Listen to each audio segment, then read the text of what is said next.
Samueli Institute headquarters in Alexandria, Virginia. This is On Human Flourishing. I'm Dr. Wayne Jonas.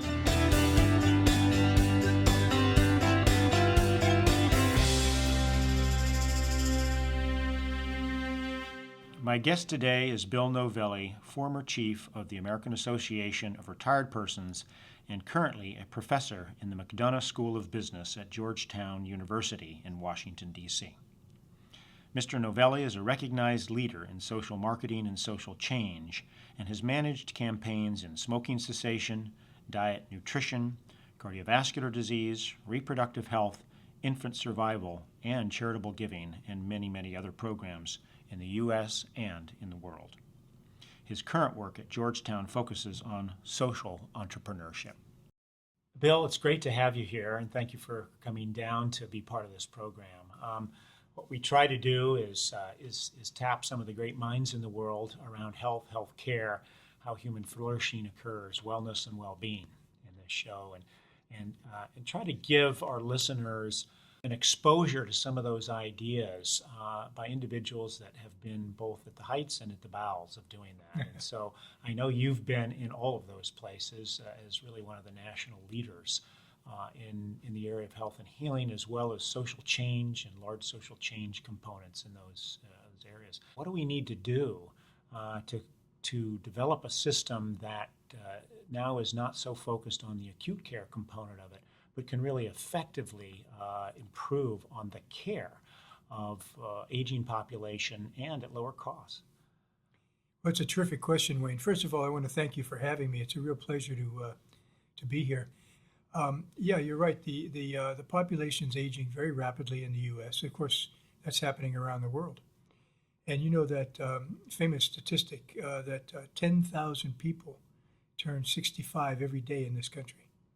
So the graying of America is happening right before our eyes. And the healthcare system is going to have a very difficult time keeping up. In fact, we could argue, I think, that the system is going to flounder, and that we're going to have a very difficult time as people age. And as you say, it's not so much acute care, it's multiple chronic diseases. You know that people cost an enormous amount of money for Medicare in the last several years of life. What we need to do, I think, is do a much, much better job of sort of triaging our population and really doing a good job with home-based care, bringing the clinician to the patient, not recycling these people through hospitals and through ICUs and emergency rooms. And all that requires a kind of culture change on the part of the patient and the patient's surrogates, on the part of the clinician and the whole healthcare system. And we've also, just to make this a total challenge, we've also got to do something about the policy advocacy. So policy right now has got to be changed for everything from hospice to realigning incentives to do home-based care. We've got a big, big challenge ahead of us. I know the ACA has had some of these things. The Affordable Care Act has had some of these things embedded in that. Is it enough, or is it in the right configuration to make the kinds of quality improvements and cost curve bending that we need for this area? No, I don't think it's enough. I think the Affordable Care Act is a really good start, but we have to go way beyond it. A lot of people start a downward trajectory way before that, and we're just not equipped to take care of that. How do we get more about that? That's not really the role of the medical system, medical treatment system, is it? It really isn't. I mean, when you really think about the medical system, the average person touches the medical system so seldom. You know, where do people live and play and work and pray and so forth? That's where we need to focus.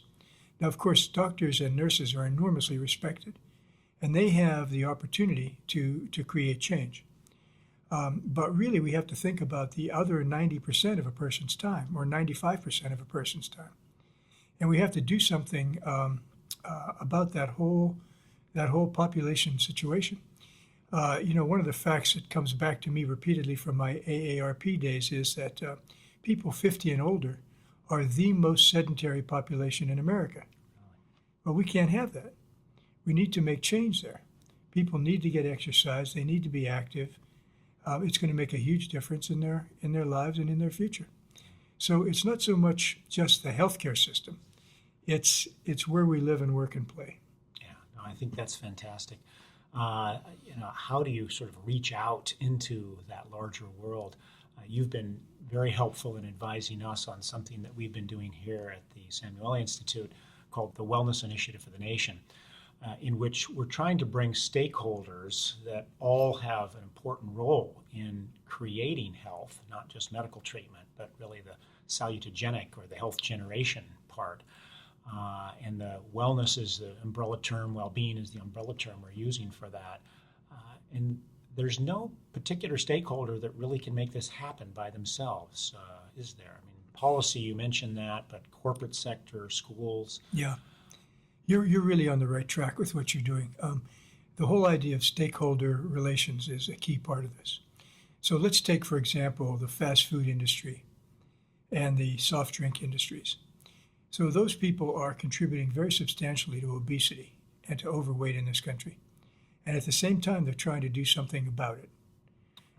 So it's not like they're our opponents. To a certain degree they are, but they're also our allies. And so we need to have them at the table. That's one example. So if they can take 1.5 trillion calories out of the environment, which they say they're doing right now, that's enormous. That's a big help. And when I think about strategies, I tend to think about 3 kinds of strategies.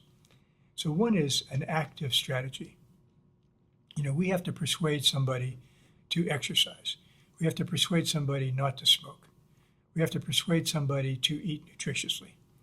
That's hard to do, but that's an active strategy. And then there are the passive strategies. A passive strategy is let's put folic acid in bread so pregnant women don't need to go and take folic acid.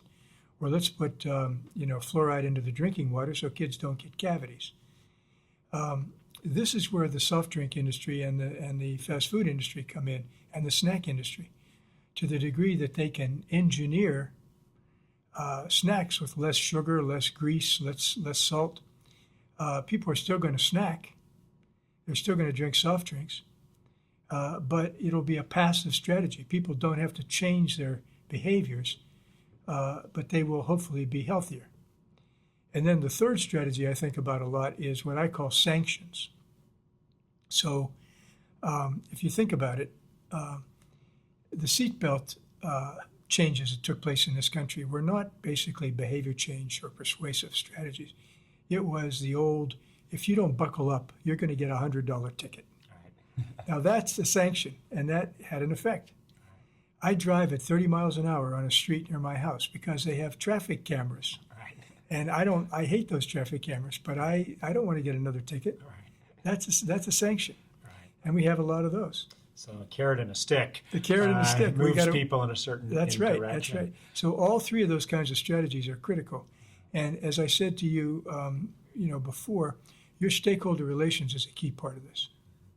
I know that the corporate sector has a major influence in this area, and the private industry currently invests a tremendous amount in medical treatment, and because that's where the profits are. Is there a way to attract the private sector into the wellness industry in a responsible way? I really think there is. It really works at 2 ends of the spectrum. On the one side, we need to create demand. Wow. So we need people to be asking for better foods, more healthy behaviors, whatever it is. And at the other end, we need to fill the demand. And that's where the private sector comes in. So to give an example, our Global Social Enterprise Initiative at Georgetown, we have a good partnership with Philips, the international technology company. So Philips sees that the world is aging, the point that you and I made earlier. And they see that as people age, they want to live at home. They don't want to move in with their adult children. They don't want to be institutionalized. They want to be at home. And so Philips makes assistive technologies to make that possible, or to help make it possible. Right. To the degree that they sell that, they make a lot of money. and they create enormous social value for you and me as taxpayers, for the older people themselves, for their adult kids. And so the result of all this is a kind of a win-win situation. And that's an example, and it doesn't always happen that way, but that's what we have to strive for. We have to find those kinds of strategies that work together. Where there's sort of an intersection, if you will, of public good and profit. Exactly. Yeah, exactly. Fantastic. That's where it's at. If I hear you right, you're saying on one hand, a national shift would require a large sort of public communication, media, and other communication campaign to make wellness sexy, so to speak, attractive to the public, desired, interesting, this type of thing. And on the other hand, incentives or a structure that makes it profitable for the private industry to get in there and provide those kinds of things. Yes, I think that's right. When you think about the environment in which we all live, it's a heavy media environment. And if we're going to change normative behaviors, if we're going to change the environment, if we're going to change expectations, I think of it as having to do three things. One is we've got to influence the media.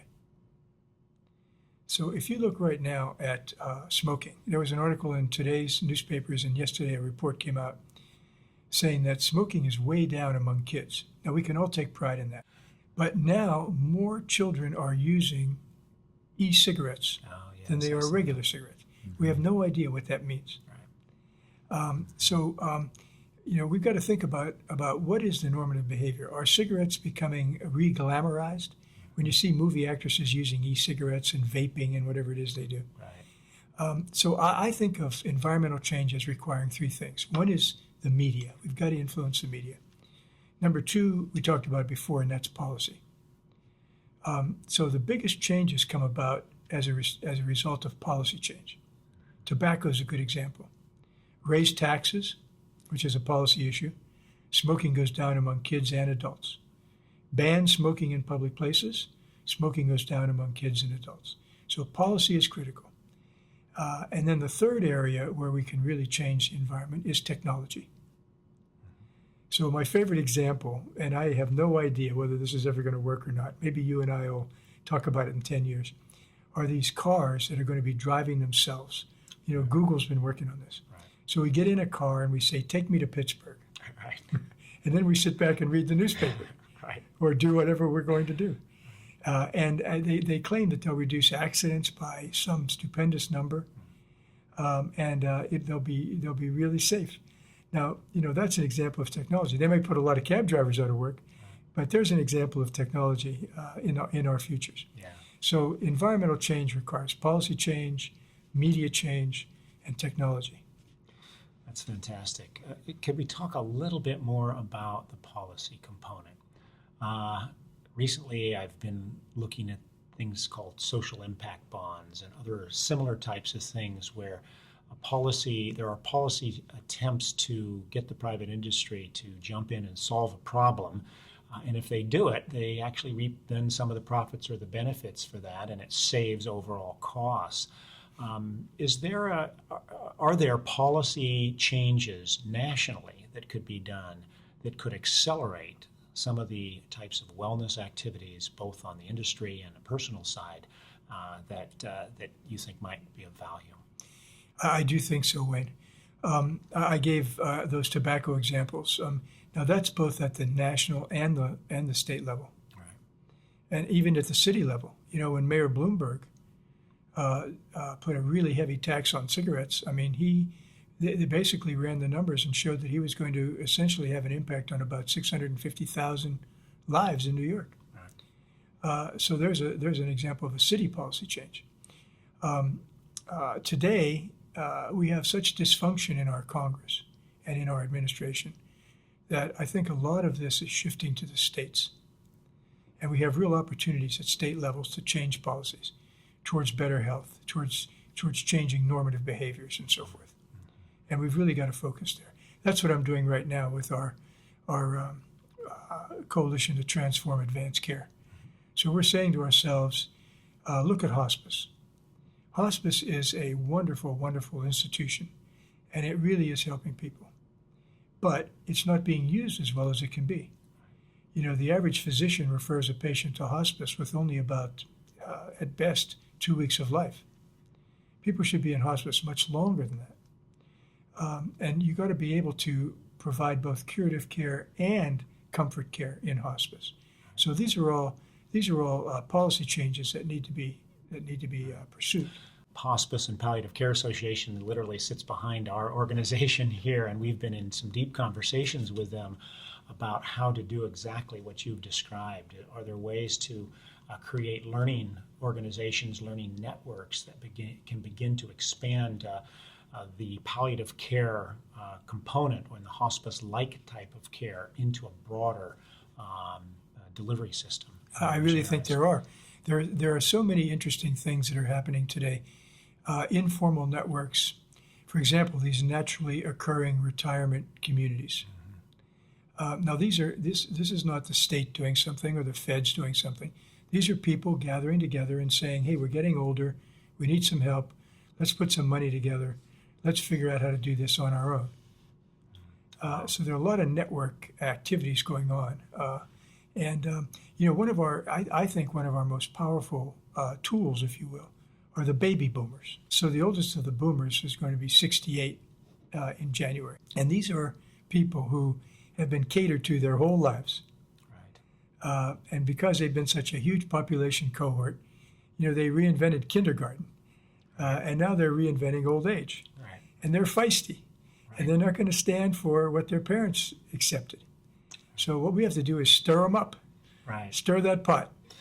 Yeah, and they're going to have more time to be able to be active, aren't they? I'm right in the middle of that wave, actually, dead center in the middle of that wave. So I'm watching it and also, in some cases, trying to lead it in those areas. You're involved in so many transformative things, and from your platform at Georgetown here, you're touching a number of things. What's the most exciting thing you're doing right now? Where do you think we need to go in this area? Well, you mentioned a few minutes ago these social impact bonds. This whole area of impact investing, these bonds you're talking about. What I see at Georgetown, I teach in the MBA program there, and I go home every night with a song in my heart. I have never seen more entrepreneurial people anywhere than these MBAs.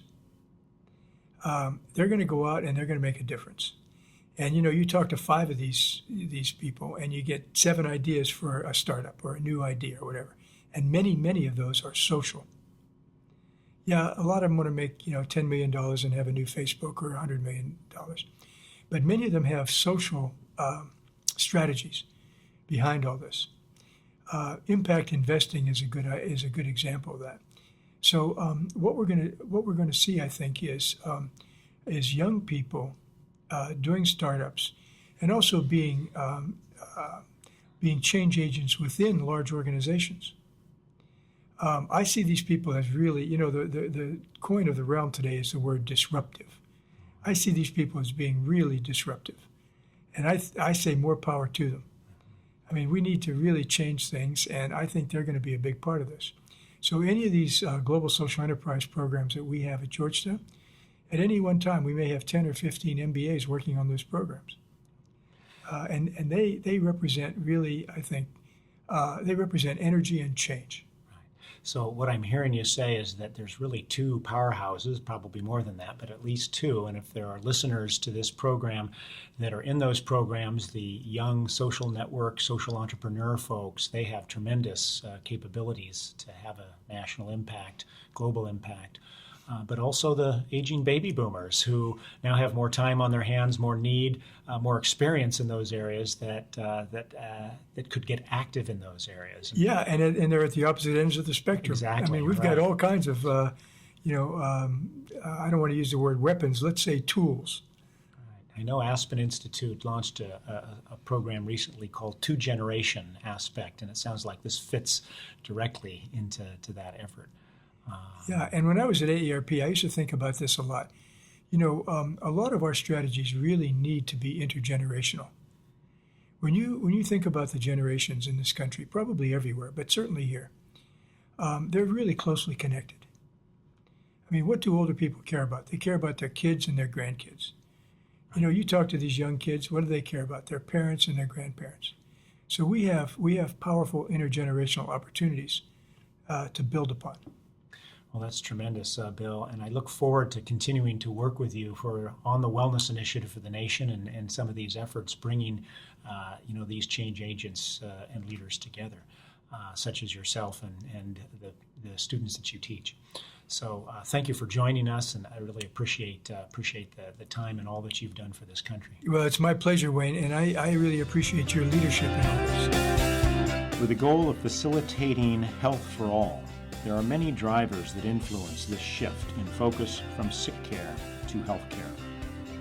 According to Mr. Novelli, the key aspects involved here are working with the media, policy, and technology to change social determinants, environmental factors, and personal behaviors. Strategies such as Samueli Institute's Wellness Initiative for the Nation provide a blueprint for health policy advisors, health services researchers, and healthcare providers, and the public to ensure that integrative healthcare, prevention, and wellness are front and center in national healthcare policy discussions and action.